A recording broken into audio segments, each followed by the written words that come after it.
Yo, what's good, everybody? It's your boy Steph from the Hot Moving Podcast.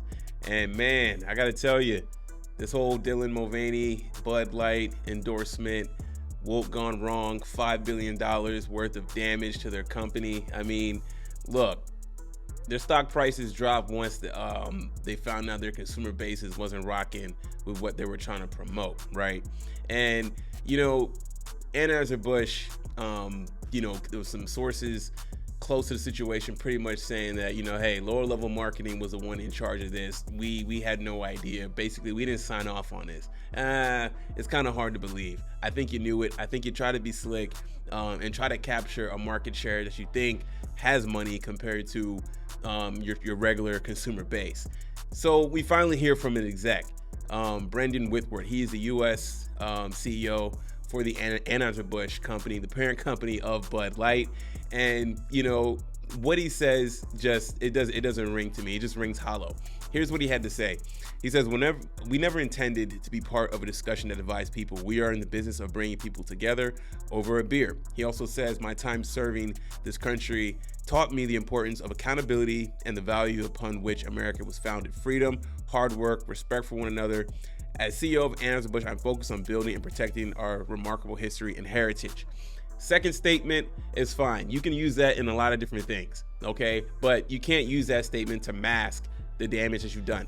And then you're trying to use your first statement of they never intended to be a conversation or to divide people. That is entirely your fault. That is entirely your company's fault.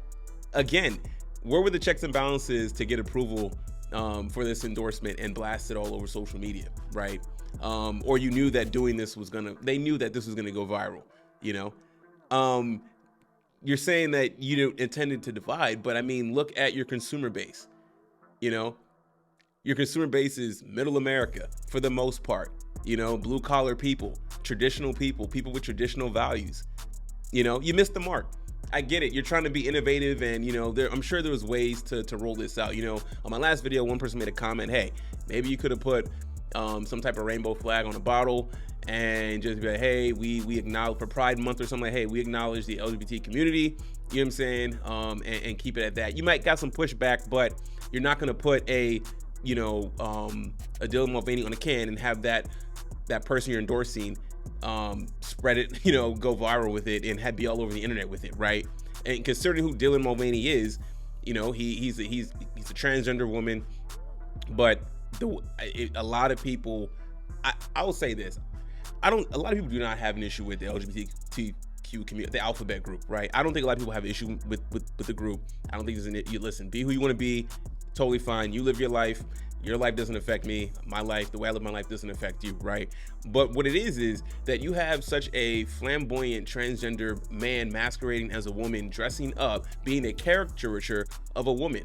What if for instance, if they had some white guy who identified as black and all of a sudden, he darkens his skin and now he's, dancing, trying to talk black and trying to sell us, I don't know, Hennessy, or sell us some sneakers or something that we like as black people. You know what I'm saying? Like, or a black product that we really like, and I'm like, what is this? And then he gets to be honored as, hey, I get to celebrate, 365 days of being a black man. What? And you're gonna be a brand ambassador? We got to look at these things from multiple different angles here, and no, you should have known the backlash. This is damage control. This is his PR got a hold of him and told him to come out and say this, right? But it doesn't work.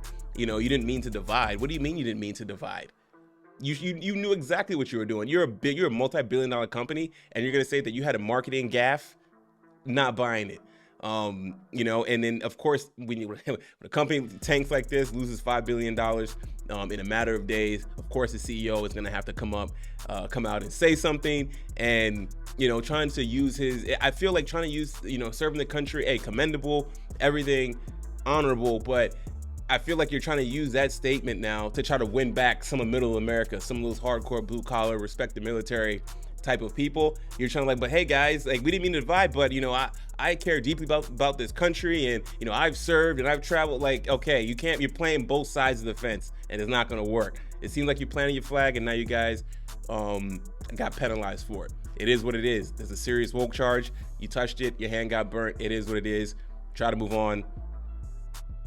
and I mean, and see other ways you can recoup that money or try to get your fan base back. But no, I mean, it almost kind of seems like you're trying to, like, your consumer base is dumb. No, they're not. Your consumer base is loud, is strong. They have money. The silent majority has money.